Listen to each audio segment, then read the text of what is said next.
السلام عليكم، شلونكم بنات؟ إن شاء الله الكل بخير. البرياني الهندي بطريقته الأصلية والمضبوطة، أتمنى تجربونها راح يعجبكم.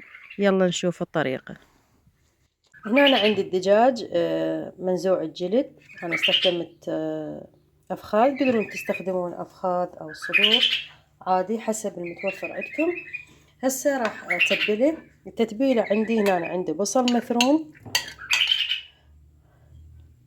ثوم، الكمية حسب الرغبة. البهارات عندي ملح، بهارات مشكل، دارسين، برياني، كركم.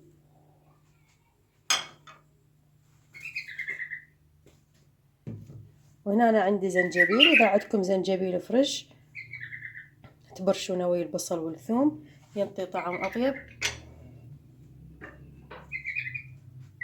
ليمون، طماطة،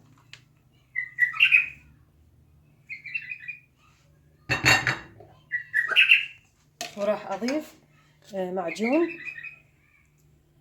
خاشوقة واحدة، وزيت.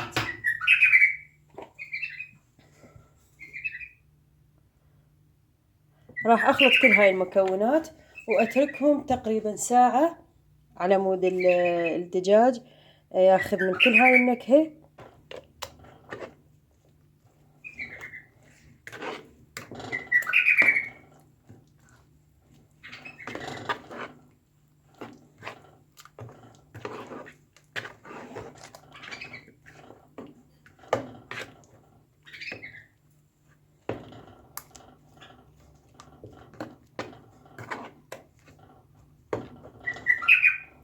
هسه راح اخليهم بالثلاجة ساعة مثل ما قلت لكم، وبعدين اراويكم ايش راح نسوي. هسه من بعد ساعة تقريبا راح اخلي الدجاج بس احمره تحميرة بسيطة، وبعدين ارجع للحشوة اخليه على النار الى ان يستوي.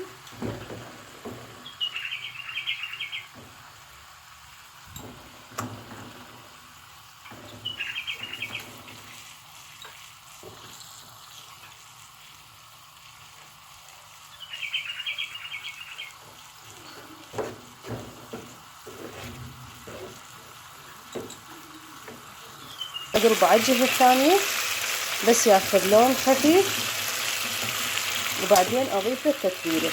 راح اتركه الى ان يستوي. من بعد ما اضيف التتبيلة اخليه على نار متوسطة الى ان يستوي، وبعدين اضيف التمن.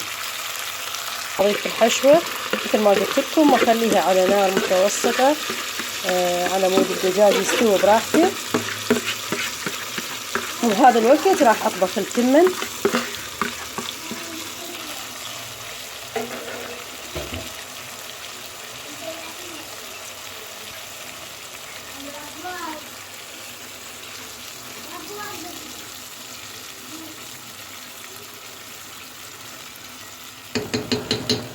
ومن بعد ما يستوي راح نكمل باقي الخطوات.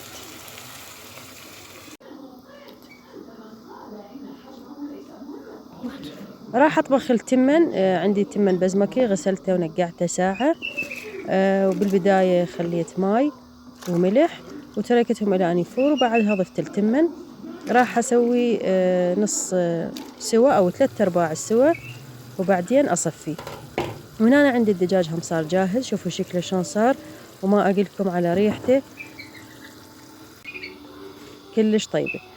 من بعد ما استوى التمن صفيته مثل ما قلت لكم 3/4 السوا، وضفت بالبداية بالجدر دهن، وراح أضيف طبقة من التمن، وبعدين أضيف الدجاج والحشو أو التتبيلة، وبعدين أضيف الطبقة الأخيرة من التمن وأضيف لها زعفران وزيت.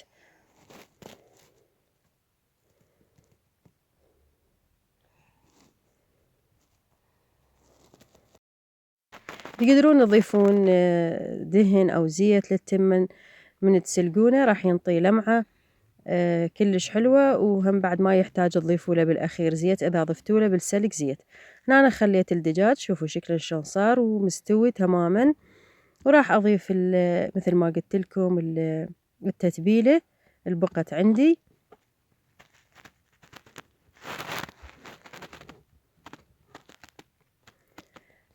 إذا حبيتوها تصير حارة تضيفوا لها أو سبايسي تضيفوا لها فلفل حار، بس أنا ما ضفت لأن عندي أطفال والأطفال ما يصير لهم الحار.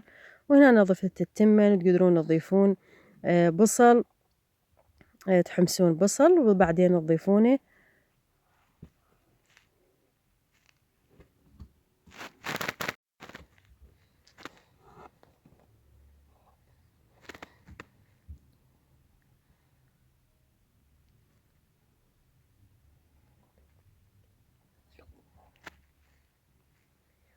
وهنا أنا ضفت الزعفران. الزعفران إضافة اختيارية، عندكم ضيفوه، ما عندكم ما لازم. وراح أضيف شوية زيت على التمن من فوق، وبعدين راح أهدره على أنصى نار أو أنصى درجة حرارة. راح ياخذ تقريبا 3/4 إلى نص ساعة، وبعدين أراويكم بشكله النهائي.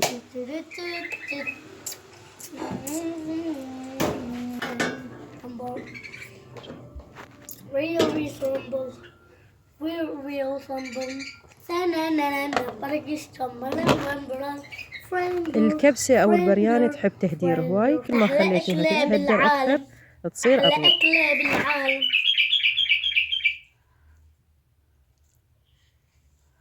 صابر حماد